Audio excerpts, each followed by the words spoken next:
पापमोचनी एकादशी 2026 पापमोचनी एकादशीला एक प्रभावी उपाय केल्यास 100 एकादशीचे पुण्य तुम्हाला मिळेल. नमस्कार मित्रांनो, श्री स्वामी समर्थ. जय श्री हरी. जय जय रामकृष्ण हरी. मित्रांनो, आजचा दिवस तुम्हाला खूप छान सुखाचा आनंदाचा जावो हीच श्री विठ्ठलांच्या चरणी प्रार्थना करून आजच्या या आपल्या नवीन व्हिडिओला सुरुवात करूया. मित्रांनो, व्हिडिओमध्ये पुढे जाण्याआधी कमेंट बॉक्समध्ये जय श्री हरी किंवा रामकृष्ण हरी नक्की लिहा. मित्रांनो, आपल्या हिंदू धर्मामध्ये आणि खास करून आपल्या वारकरी संप्रदायामध्ये एकादशी व्रताला खूप खास आणि अनन्यसाधारण असं महत्त्व दिलं जातं. मित्रांनो, आपल्या हिंदू धर्मात प्रत्येक एकादशीचे व्रत अत्यंत पवित्र मानले जाते. असे सांगितले जाते की एकादशीचे व्रत केल्याने मनुष्याचे पाप नष्ट होतात आणि जीवनात सुख समृद्धी वाढते. पण वर्षभरात एक अशी एकादशी येते जी इतकी शक्तिशाली मानली जाते की तिचे नावच आहे पापमोचनी एकादशी.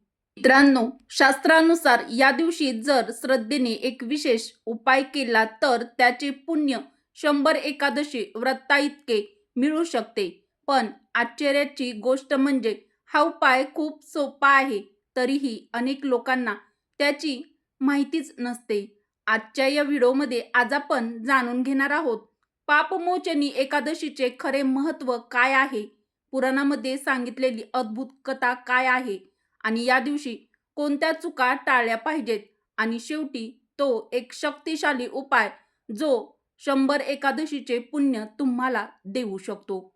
मित्रांनो, म्हणून हा व्हिडिओ शेवटपर्यंत नक्की पहा, कोठेही स्किप करू नका. मित्रांनो, पापमोचनी एकादशीचे महत्त्व खूप जास्त आहे. मित्रांनो, भगवान विष्णू आणि श्री विठ्ठलाला ही एकादशी तिथी अत्यंत प्रिय आहे. खास करून वारकरी संप्रदायामध्ये एकादशी तिथी ही अत्यंत मनोभावे आणि श्रद्धेने हे एकादशी व्रत केलं जातं.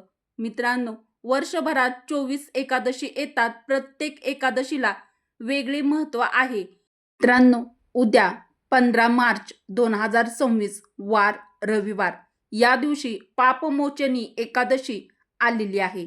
पण पापमोचनी एकादशी विशेष मानली जाते कारण ही एकादशी मनुष्याच्या पापांचा नाश करणारी मानली जाते. असे सांगितले जाते की मनुष्य आयुष्यात अनेक वेळा जाणून बुजून किंवा कळत नकळत चुकीची कर्मे करतो. त्या पापांचा परिणाम पुढे आयुष्यात दुःख, अडचणी, कष्ट, अपयशाच्या रूपाने दिसू शकतो. पण भगवान विष्णूंनी मानवाला सुधारण्याची संधी दिली आहे आणि ती संधी म्हणजे पापमोचनी एकादशी व्रत. मित्रांनो, याबद्दल आपल्या हिंदू पुराणातील अद्भुत कथा आहे.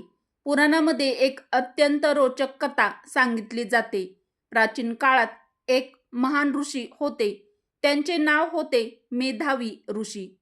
हे ऋषी जंगलात कठोर तपश्चर्या करत होते. त्यांची तपश्चर्या इतकी प्रभावी होती की देवताही त्यांचा आदर करत होते. पण स्वर्गाचा राजा इंद्र यांना भीती वाटू लागली की मेधावी ऋषीच्या तपश्चर्येमुळे त्यांचे स्वर्ग सिंहासन धोक्यात येईल. म्हणून देवराज इंद्राने एक योजना आखली. त्यांनी स्वर्गातील एक सुंदर अप्सरा पृथ्वीवरती पाठवली. तिचे नाव होते मंजुघोषा. मित्रांनो, मोह आणि तपस्या भंग. मंजुघोषा जंगलात आली आणि तिने आपल्या सौंदर्याने, गाण्याने आणि नृत्याने वातावरण मोहक बनवले. हळूहळू मेधावी ऋषीचे मन विचलित झाले. तपश्चर्या करत असलेले ऋषी तिच्या मोहात अडकले. काळ कसा गेला हे त्यांना कळलेच नाही. काही वर्ष त्यांनी तपश्चर्या सोडून संसारात वेळ घालवला. मित्रांनो, ऋषींना पुढे पश्चाताप होतो. काही काळानंतर अचानक मेधावी ऋषींना आपल्या चुकीची जाणीव झाली. त्यांना वाटले, मी माझे आयुष्य तपश्चर्येसाठी दिले होते, पण मोहामुळे मी मार्गभ्रष्ट झालो. त्यांना खूप पश्चाताप झाला. ते पुन्हा तपश्चर्या करू लागले आणि भगवान विष्णूची प्रार्थना करू लागले. मित्रांनो, पुढे भगवान विष्णूंचा उपदेश. तेव्हा भगवान विष्णूंनी त्यांना सांगितले, हे मेधावी ऋषी, तुझ्या पापांचा नाश करण्यासाठी चैत्र महिन्यात येणाऱ्या पापमोचनी एकादशीचे तू व्रत कर. ऋषींनी श्रद्धेने हे पापमोचनी एकादशीचं व्रत केलं आणि आश्चर्य म्हणजे त्यांच्या सर्व पापांचा नाश झाला. हे पुन्हा पवित्र आणि तेजस्वी बनले. आता पाहूया उपाय. 100 एकादशीचे पुण्य देणारा उपाय. आता प्रश्न येतो, तो उपाय कोणता आहे ज्यामुळे 100 एकादशीचे पुण्य मिळते? शास्त्रानुसार या दिवशी सकाळी स्नान करून भगवान विष्णूंची किंवा श्री विठ्ठलाची पूजा करावी. यानंतर हा उपाय करा. एखाद्या गरिबाला अन्नदान करा किंवा गाईला हिरवा चारा खाऊ घाला किंवा एखाद्या भुकेल्या गरजू व्यक्तीला जेवण द्या. असे सांगितले जाते की जर या दिवशी केलेले तुम्ही कोणतेही अन्नदान आणि सेवा अत्यंत पुण्यदायी असते. या दिवशी मनावयाचा मंत्र, या दिवशी भगवान विष्णूचा हा महामंत्र जपावा. ओम नमो भगवते वासुदेवाय नमः. हा मंत्र 108 वेळा जपल्यास तुमचे मन शांत होते आणि भगवान विष्णूची कृपा तुम्हाला प्राप्त होते. मित्रांनो, पापमोचनी एकादशीच्या दिवशी टाळावयाच्या चुका. पापमोचनी एकादशीच्या दिवशी काही गोष्टी ह्या आवर्जून टाळल्याच पाहिजेत. तामसिक अन्न खाऊ नये, खोटे बोलू नये, कोणालाही दुखवू नये, राग वाद टाळावेत आणि या दिवशी शक्य असल्यास जास्तीत जास्त वेळ भजन, कीर्तन, हरिपाठ, मंत्रजप, दान आणि भगवान विष्णू व श्री विठ्ठलांची पूजा ही अवश्य करावी. मित्रांनो, आपण सर्वजण आयुष्यामध्ये चुका करत असतो, कळत नकळत किंवा जाणून बुजून. पण भगवान विष्णूंनी मानवाला सुधारण्याची संधी दिली आहे. पापमोचनी एकादशी ही त्यातील एक पवित्र संधी आहे. त्यामुळे मित्रांनो, पापमोचनी एकादशीचं हे पवित्र व्रत अवश्य करा. एकादशी उपवास करा आणि तुमच्या जीवनातील कळत नकळत झालेली जे काही चुका आहेत आणि जे काही पाप आहेत तर ते घालवू शकता. जर श्रद्धेने हे व्रत आणि हा छोटासा उपाय जर तुम्ही केला तर तुमच्या जीवनातील अनेक अडचणी अडथळे दूर होऊ शकतात.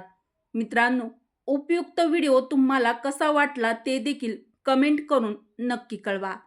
व्हिडिओ आवडला असेल तर व्हिडिओला एक लाईक अवश्य करा. आपल्या मराठी रोहिणी किचन चॅनलला सबस्क्राईब देखील जरूर करा. बेल आयकॉन प्रेस करा म्हणजे जेव्हा कधी मी नवीन व्हिडिओ अपलोड करेल तेव्हा त्याचं सर्वात आधी नोटिफिकेशन तुम्हाला मिळेल आणि तुम्ही एकही व्हिडिओ आपल्या चॅनलवरचा पाहायचा विसरणार नाहीत, म्हणजेच मिस करणार नाहीत. उपयुक्त व्हिडिओ तुमच्या मित्र परिवारासोबत, बहिणींसोबत जास्तीत जास्त शेअर देखील नक्की करा. व्हिडिओ शेवटपर्यंत पाहिल्याबद्दल तुम्हा सर्वांचे मनापासून धन्यवाद. श्री स्वामी समर्थ. जय श्रीकृष्ण. जय माता लक्ष्मी. रामकृष्ण.